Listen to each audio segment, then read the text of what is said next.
जब हमारे भीतर शिव भक्ति का भाव, भगवान शंकर की आराधना का भाव प्रकट होता है, तब समझें कि जिंदगी जो मानव की देह मिली है, मानव का शरीर मिला है, वो सार्थक हुआ। जैसे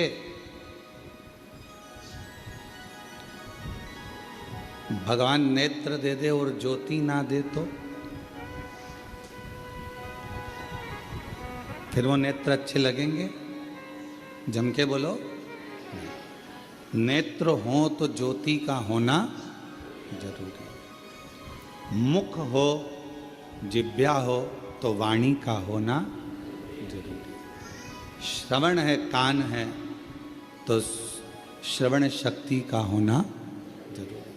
पाँव दे तो पाँव में चलने की सामर्थ्यता दे, उसका होना जरूरी।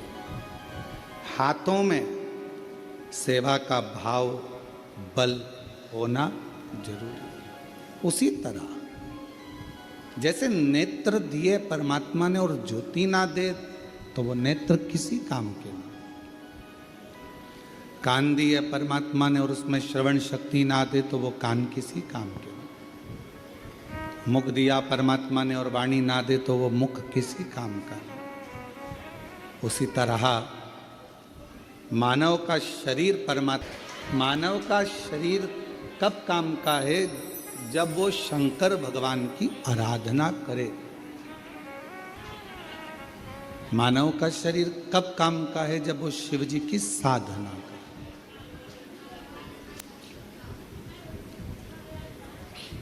एक बेलपत्र के वृक्ष में 68 करोड़ तीर्थ होते हैं। कितने तीर्थ हैं? 68 करोड़।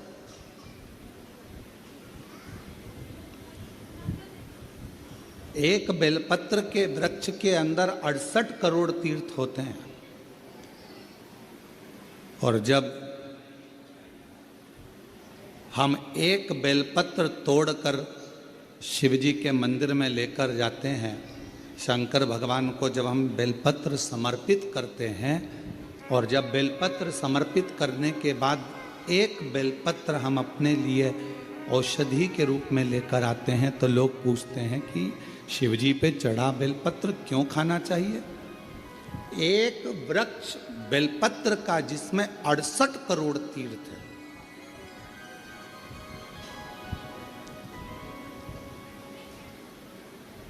हम तो 68 करोड़ तीर्थ कभी नहीं गए, पर आप लोगों में से हो सकता है कि कोई होकर आया हो तो बात दूसरी।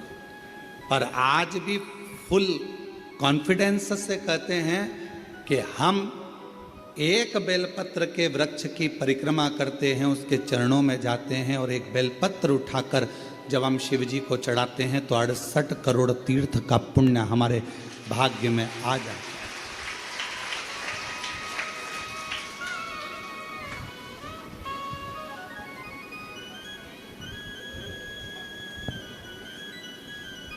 और इतने पवित्र तीर्थ,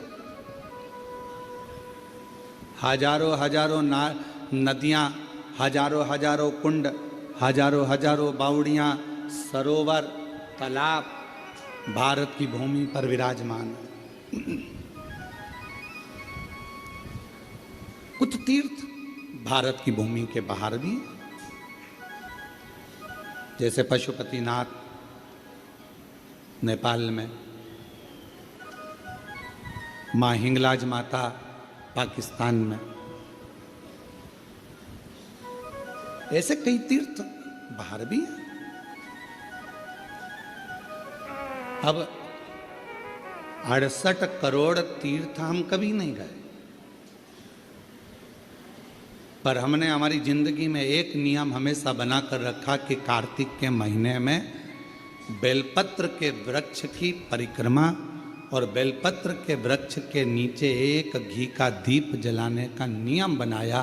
तो ये हमें विश्वास है कि हमारे 68 करोड़ तीर्थ पूरे हो। 68 करोड़। अब लोग कहते हैं गुरुजी एक बेलपत्र हम शिव जी को चढ़ी हुई उठाकर लाते हैं, बाबा से औषधि के रूप में लेकर आते हैं। तो ये बेलपत्र है तो पेड़ की, वृक्ष की, ये इतनी अमृत कैसे हो जाती है कि लोगों की बीमारियां ठीक हो जाती हैं, तकलीफें ठीक हो जाती हैं, शुगर लेवल में हो जाती है, बीपी, थायराइड सब ठीक हो जाता है,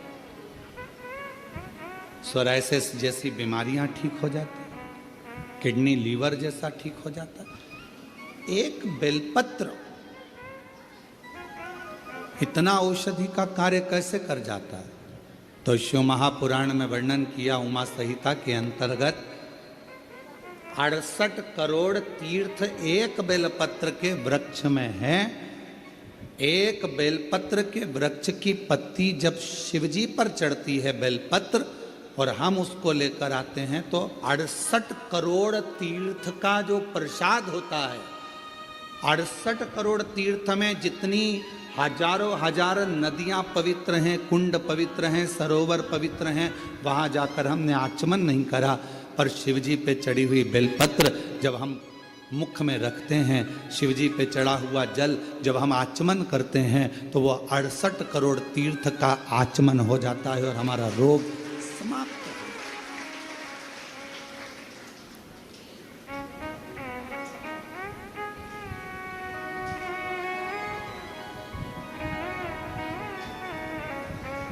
68 करोड़ तीर्थ,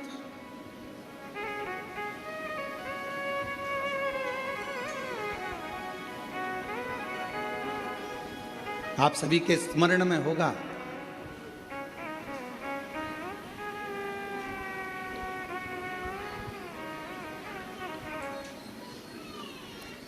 एक माता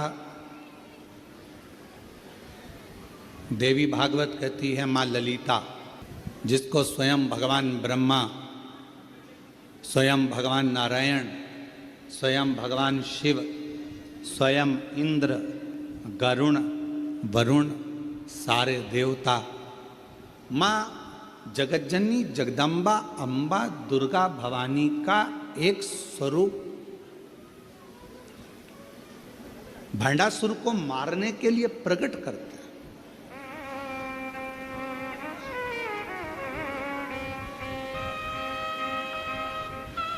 और काय से प्रकट किया? मां ललिता अम्बा को कैसे प्रकट कर लिया? तो कहा, मां ललिता अम्बा को प्रकट करने के लिए भगवान नारायण ने बेलपत्र के वृक्ष की छांव में तप किया हजारों वर्ष तक। ब्रह्मा जी ने साधना करी हजारों वर्ष तक बेलपत्र के वृक्ष की छांव में। इंद्रदेव ने तप किया हजारों वर्ष तक बेलपत्र के वृक्ष की छांव में। आज इस व्यासपीठ से हम कहें आप सभी को, जितने भी श्रोता श्रवण कर रहे हैं कथा को ऑनलाइन, आस्था चैनल पर, फेसबुक, यूट्यूब पर, या बाबा कुबेर भंडारी की इस भूमि पर, जब भी आपका कोई भी तीज त्योहार पड़े, आपके घर में कोई भी त्यौहार आवे, आपके घर में कोई भी उत्सव आवे, आपके घर में बच्चों का जन्मदिन आवे, आपकी शादी की सालगिरह आवे, आपके घर में कोई भी विवाह आवे, आपके घर में कोई भी अच्छा कार्य हो, कोई त्यौहार आ गया, दिवाली आ गई, दशहरा आ गया, कोई नवरात्रि आ गई, गणेश चतुर्थी आ गई, चतुर्थी आई, छठ आई, कोई भी व्रत आपका पवित्र कोई उत्सव आया, तो एक काम जरूर करा करो, बेलपत्र के वृक्ष के नीचे जाकर एक घी का दीपक लगाया करो और श्री शिवाय नमस्तुभ्यम जरूर बोला करो, फल दो। एक घृत का दीप बेलपत्र के वृक्ष के नीचे अगर आप एक क्षण के लिए भी बैठे हो तो वो फल देगा।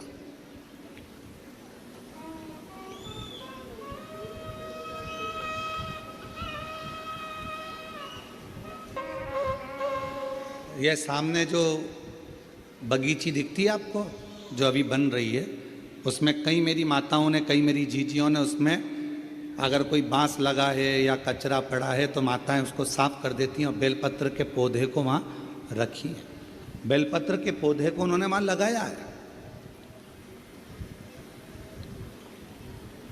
और कई माता ऐसी आती है कि वो बेलपत्र, इतने सारे बेलपत्र के पौधे लगे हैं और माताएं उस बेलपत्र के पौधे में कोई कचरा है, कोई दुर्वा लगी है, कोई घास लगा है, कोई बेकार पौधा लगा है, तो उसको साफ कर देती हैं और उसमें जल डालकर उसकी परिक्रमा कर कर चली जाती हैं।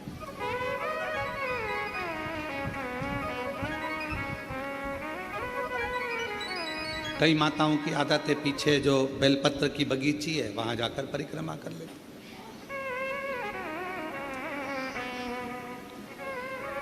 एक बेलपत्र के वृक्ष के अंदर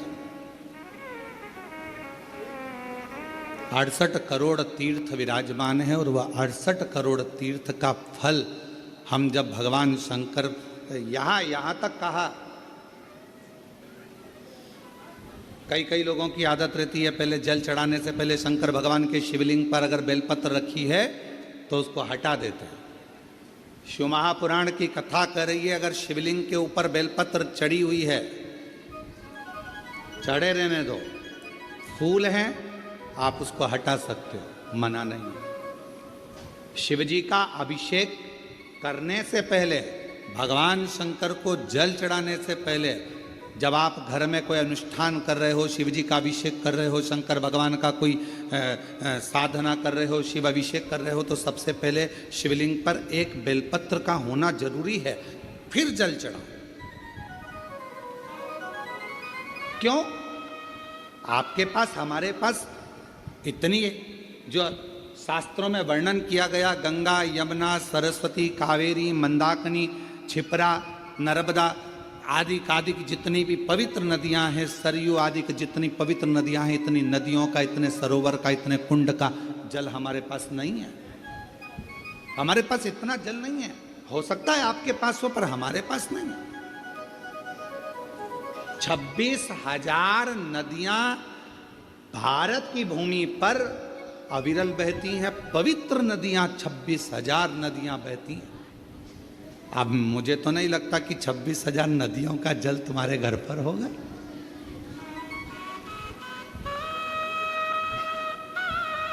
और हो तो हमारी तरफ से आपको दंडवत प्रणाम, नमन है। पर हम एक बात बिल्कुल छाती ठोक कर कह सकते हैं कि वो 26,000 नदियों का जल हमारे घर में है। कैसे? हम शिव जी पर एक बेलपत्र चढ़ाकर जल चढ़ाते हैं और वो जल लेकर आते हैं, तो वो जल 26,000 नदियों के जल के बराबर हो जाता है।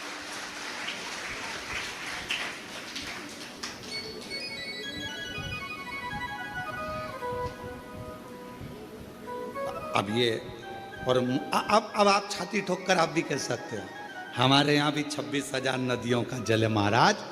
ओ सीवर वाले महाराज, तुम्हें क्या मालूम है, हमारे यहाँ भी 26,000 नदियों का जल आता है। शिव जी पे बेलपत्र चढ़ी रहती है, हम जल चढ़ाते हैं, वो पानी जब हम थोड़ा सा झेल कर लाते हैं, आचमन करते हैं, घर पर छींटते हैं, वो 26,000 नदियों का जल हमारे को पवित्र कर देता है। पवित्र।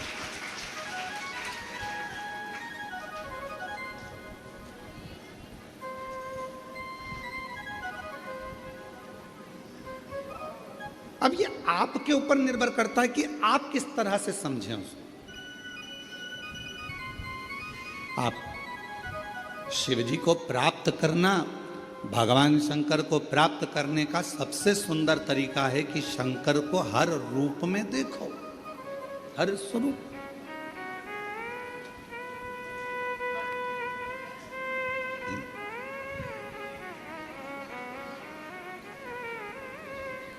16 श्राद्ध में 16 दिन पुरखों को, पूर्वजों को, पितरों को खीर पूड़ी खिलाई।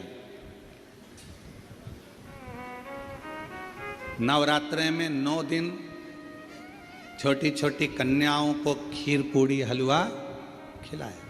ठीक है? और मान लो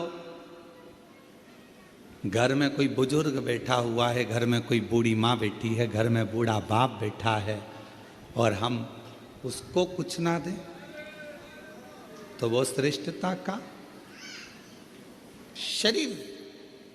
कितना सुंदर कहा गया है शास्त्रों में अगर घर में कोई मरीज व्यक्ति है, घर के अंदर यदि कोई रोगीला व्यक्ति है, रोग है, मरीज है, बीमार व्यक्ति है, और तुम्हारे घर में अगर कोई त्यौहार है, तुम्हारे घर में देवी देवता की पूजन है, तुम्हारे घर में श्राद्ध है, तुम्हारे घर में कोई भोजन करने आने वाला है, तो शिव महापुराण की कथा कहती है अगर घर में कोई रोगी व्यक्ति है, घर में कोई बीमार व्यक्ति है, घर में किसी का दवाई गोली चल रही है, और भोजन करने वाला या देवी देवता की पूजन दोपहर में 12 बजे 1 बजे होने वाली है, और वो रोगी व्यक्ति को दवाई खाना है और उसको भोजन करना है, तो जो भोजन करने आएगा देवी देवता पुजाएंगे वो अपनी जगह पर है। सबसे पहली सेवा जो रोगी व्यक्ति है उसको भोजन दिया जाए, उसकी सेवा करें।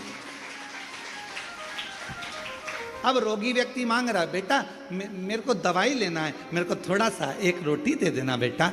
अरे मम्मी तुमको नहीं मालूम आज दादाजी का श्राद्ध है, मम्मी तुमको नहीं मालूम आज दादी जी का श्राद्ध है, मम्मी आज कुल देवी की पूजन होगी, आज कुल देवता की पूजन होगी, तो मैं खाने की लगी रहती है, पूजन कौन करेगा, देखेगा कौन, अभी पूजन हो जाएगी उसके बाद मैं आपको खाना दे दूंगी, उसके बाद मैं आपको भोजन दे दूंगी। नहीं, शिव पुराण की कथा कर रही है, कोई बूढ़ा है, बुजुर्ग है, बीमार है, घर में बच्चा है, कोई रोगी है, कोई तकलीफ में है, तो देवी देवता और अन्य काम सब होते रहेंगे। पहले उन बुजुर्ग की, पहले उन बीमार व्यक्ति की, पहले उनकी चिकित्सा की, पहले उन बच्चों की सेवा होना चाहिए। ये शिव पुराण हम जानते हैं। इस बात के पीछे लोग हमारा विरोध करेंगे कि तुमने कह दिया कि जो घर में बीमार व्यक्ति है पहले उसको दो, फिर देवी देवता की पूजा। इसके पीछे हमारा विरोध होगा, हम जानते हैं कि हम बोल रहे हैं तो हमारा विरोध होना है, पर उससे हम डरते नहीं। जो सत्य है, घर में पहले बुजुर्ग है, घर में कोई बूढ़ा व्यक्ति है, घर में कोई रोगीला व्यक्ति है, किसी को शरीर में कष्ट है, बहुत तकलीफ में है, और देवी देवता की पूजन 12, 1, 2 बजे होगी, पर उसको जरूरत अभी 9 बजे, 10 बजे, 11 बजे, तो पहले उसकी व्यवस्था करें, पहले उसकी व्यवस्था, पहले उसको। अब एक बात आपसे पूछें, उत्तर दीजिए। कोई बीमार व्यक्ति घर में तुमसे रोटी मांग रहा है और तुम देवी देवता का पूजन करते रहो तो भगवान प्रसन्न होगा? बोलो तो जम के। नहीं, पहले उसको दीजिए, औषधि उसको दीजिए, भोजन उसको दीजिए, फिर दूसरा।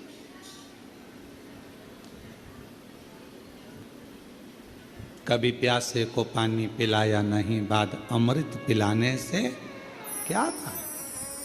कभी गिरते हुए को उठाया नहीं, बाद आंसू बहाने से क्या था? कौन सा?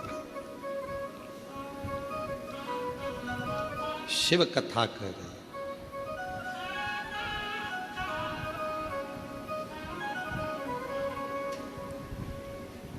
एक देवी, श्रीमद् देवी भागवत का ये चरित्र कहता है, देवी भागवत का ये चरित्र कहता है, एक देवी माँ ललिता अम्बा, एक ऐसी माँ जगत जननी जगदम्बा अम्बा दुर्गा भवानी, माँ ललिता अम्बा, माँ ललिता देवी, माँ जगदम्बा